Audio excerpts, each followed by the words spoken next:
Assalamu alaikum wa rahmatullah wa barakatuh, mes chers frères et sœurs, j'espère que vous allez tous bien.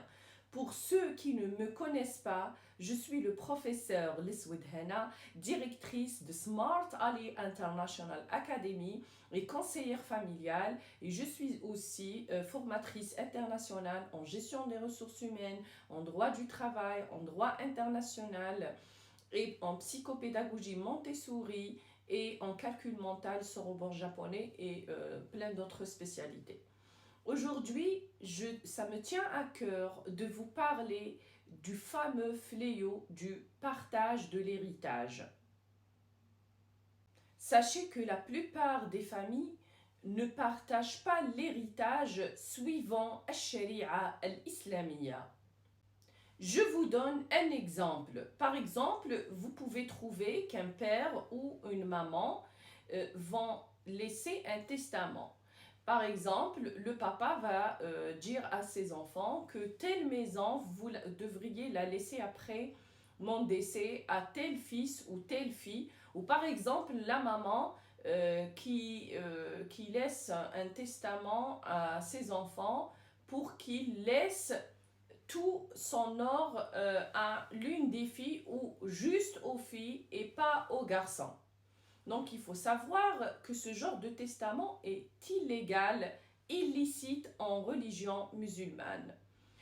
Et justement, en religion musulmane, le testament que le père ou la mère doivent laisser après leur décès ne doit pas dépasser le 1/3 du global de tout l'héritage. Et le plus grave quand on parle de ce sujet-là, du partage de l'héritage suivant les lois de la religion musulmane, eh bien sachez que le plus grave dans cette histoire, que la plupart du temps, on trouve des enfants, des frères, des sœurs qui sont intellectuels. Ce sont des médecins, des architectes, des ingénieurs, des professeurs universitaires. Et malgré ça, ces gens-là, quand leur père ou leur mère qui sont ignorants, ils ignorent les règles de la religion musulmane qui concernent le partage de l'héritage, vous allez trouver que ces gens-là qui sont intellectuels suivent les consignes d'un père ou d'une mère qui sont ignorants et parfois même illettrés. Malheureusement, il y a beaucoup de gens qui laissent des testaments derrière eux qui contredisent la religion musulmane ou al-Sharia al-Islamiyya. Le plus malheureux dans cette histoire, ce sont ces enfants-là qui sont intellectuels.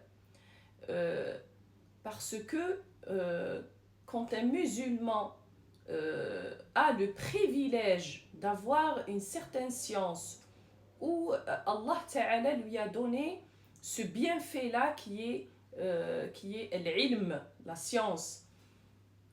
Vous êtes obligé de conseiller vos parents.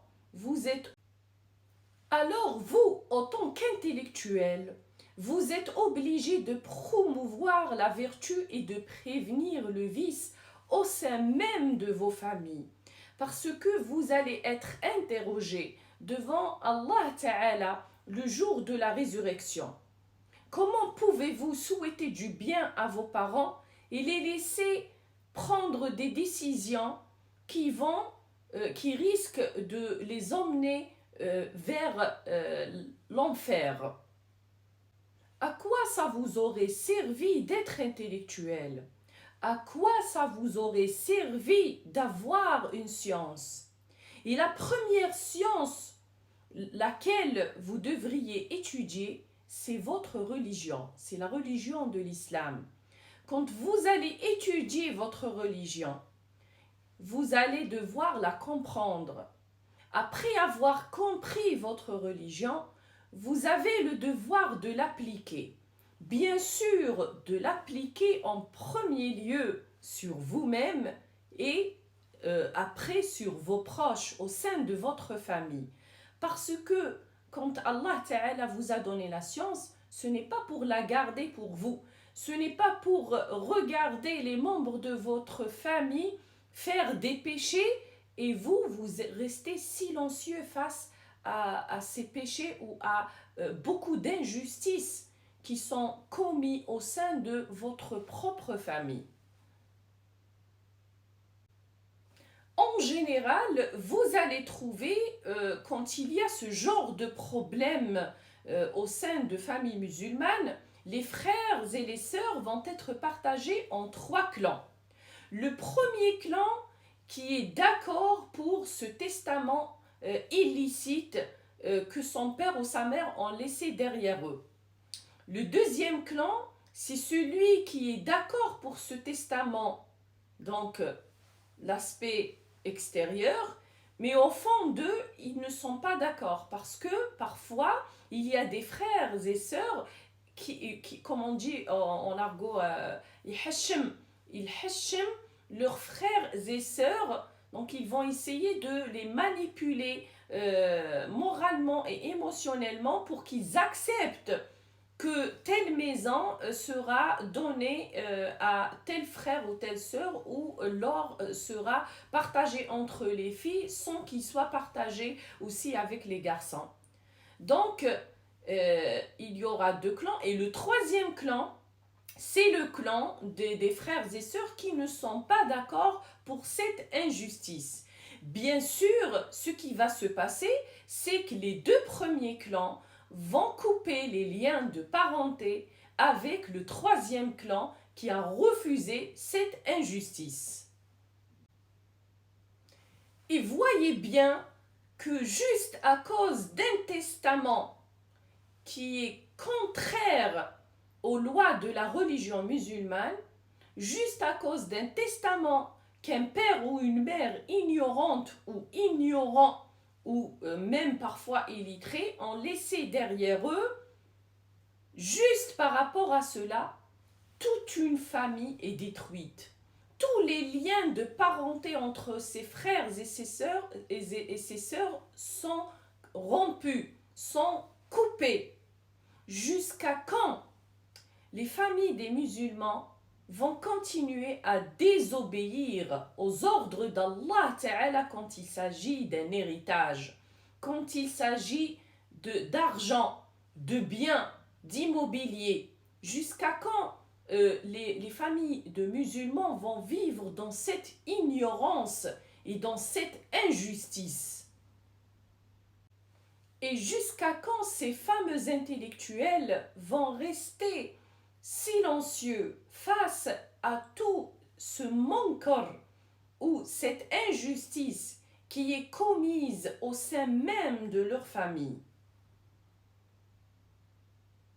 Sachez, mes frères et sœurs, que l'héritage est pour le pauvre et le riche, pour les femmes et les hommes, pour celui qui réside au bled et pour celui qui réside à l'étranger.